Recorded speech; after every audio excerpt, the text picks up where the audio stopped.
What is up, you guys? It is your boy Bretton Biggers here, and welcome to another video. In today's video, welcome to one of two of the signings that I have missed. So now you're like, wait, one of two? What do you mean by that? Part one will be for all the non-Seahawk Packer signings and the Laramie Tunzel trade. I'll put all that in a different video just because I think it's a little bit more interesting to talk about this in a more separate video.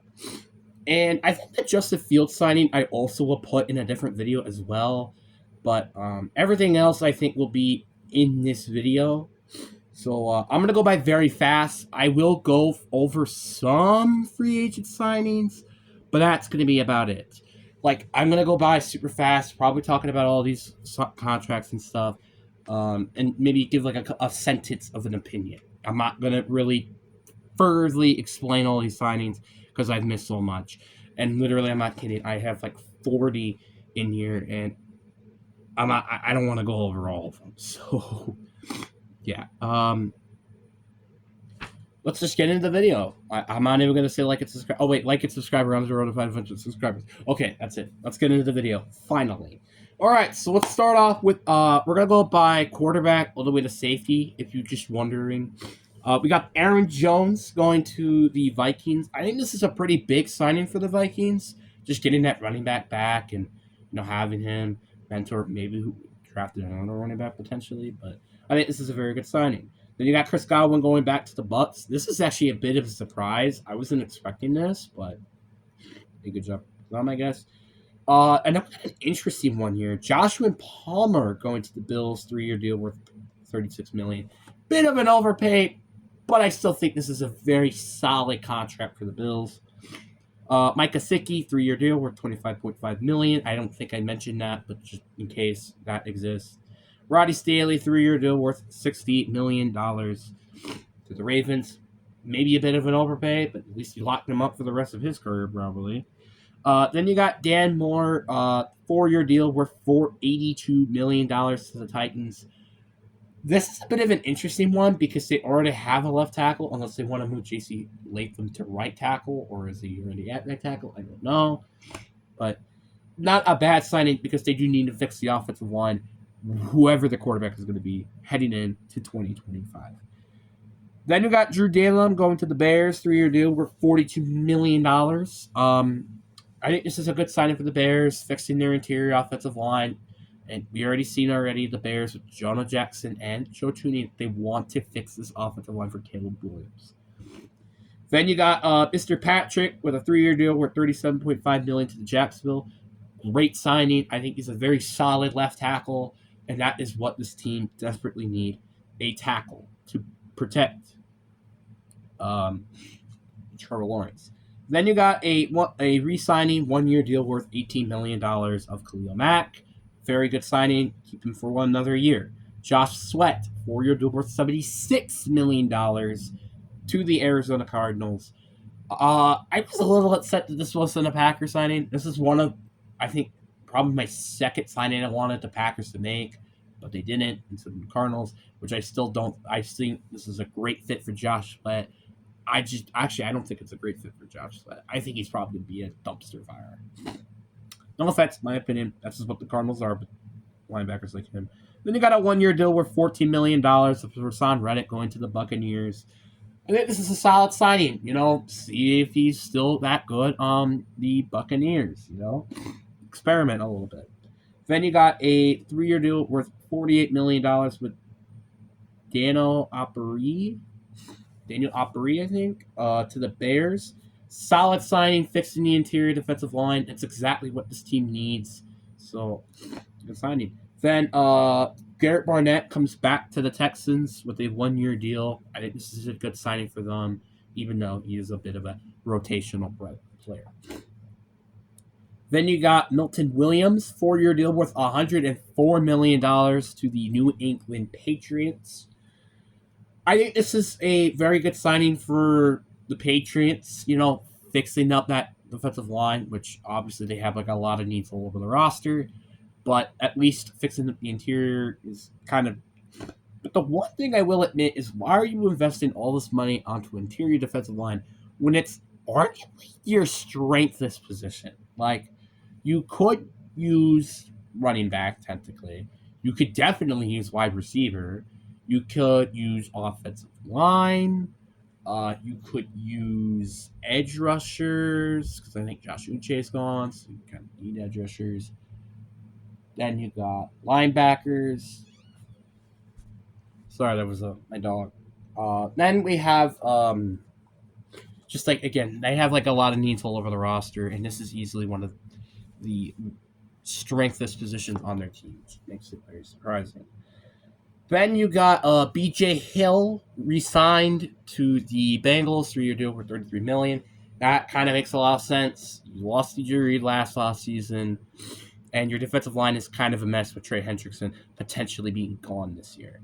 Then you got Philonte Fool, or Flord, or whatever his name is, trader, by the way, 3-year deal worth $30 million to the Rams. Curious to see why they're signing a defensive tackle when they already have Kobe Turner and Brandon Fisk on that interior defensive line. But hey, I digress, I guess. DJ Jones, 3-year deal with $39 million to the Broncos. I think this is a re-sign. I could definitely be wrong, but that's just what happens, I guess. Then you have Gary Jarrett. I forgot about him, actually. He also signs with the Bears, and for once, he's not on the Falcons. Real deal with $43.5 million. I think a bit too lengthy of a contract, but overall still very good. Again, fixing the interior defensive line, even though they didn't draft a defensive tackle, I think, last year, but whatever. Javon Kinlaw, 3-year deal with $45 million to the Commanders. The Commanders have made a lot of big moves, which stay tuned for my other video coming out, because that's going to also be talking about all of that too. So, yeah, Javon Kinlaw, though, I think this is a good signing, because obviously you lost Jonathan Allen, so you kind of need to get an interior defensive lineman. Then we got Robert Spielman, 3-year deal worth $37 million. This is a good signing. You desperately need another linebacker to help out this defense, and I think he's definitely a very solid linebacker.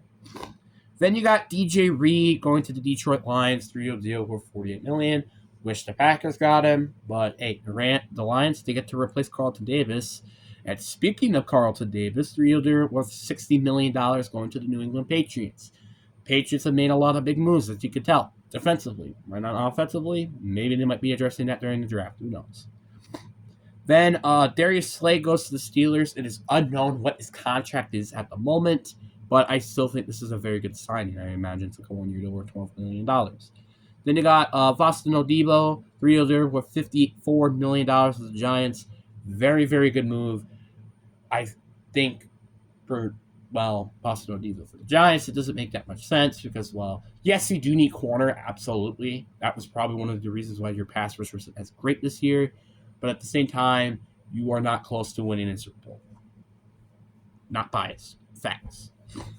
Then, I gotta flip here real quick. We're actually almost done already, funny enough. I just gotta finish this page now. Which, we got Isaiah Rodgers with a 2-year deal worth $15 million. It sucks that he had a gambling addiction and I think missed the year because of that. But I still think it's a decent signing.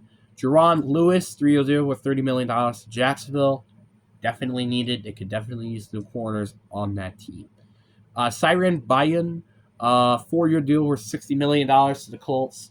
Very good move. He's a solid young safety that this team can desperately use. Talavana Fafanga, 3-year deal worth $45 million to the Broncos. I can officially say they probably have the most scariest secondary in the league. Now all they got to do is kind of fix that front seven a little bit. Now you got Elijah Molden, a 3-year deal worth $18 million to the Chargers. Decent signing because I think Asante Samuel is not signed with the Chargers yet. And also he's a free agent. Very solid move. And then you have Eric Murray going to the Jaguars. Again, very solid move. You could use safeties, stuff like that. Then we get to the more recent news, according to me. Then we got Michael Kood re-signing 1-year deal for $12 million. This is a very good move. Robert Hassadine, 3-year deal worth $21 million to Jacksonville. And protecting Trevor Lawrence is very important. Brandon Stephenson replacing DJ Reed with a 3-year deal worth $36 million to the Jets. And then the last one I'll cover here, which is Deontay Jackson, 2-year deal worth $13 million. All of that just happened. And I missed it. Of course. Well, maybe some of these signings I probably just haven't covered yet, which is probably, it makes a lot of sense. But there has just been a lot of signings that I did not know previously. So I just wish I knew a little sooner, but that's fine. Overall, a lot of really big, good moves. Probably some overpays, which the Packers, when I'll talk about that a little bit later, has been an extreme overpay, but I digress. And then the Larry Tunsil trade will be covered as well in my other video or anything that is released when I'm making this video.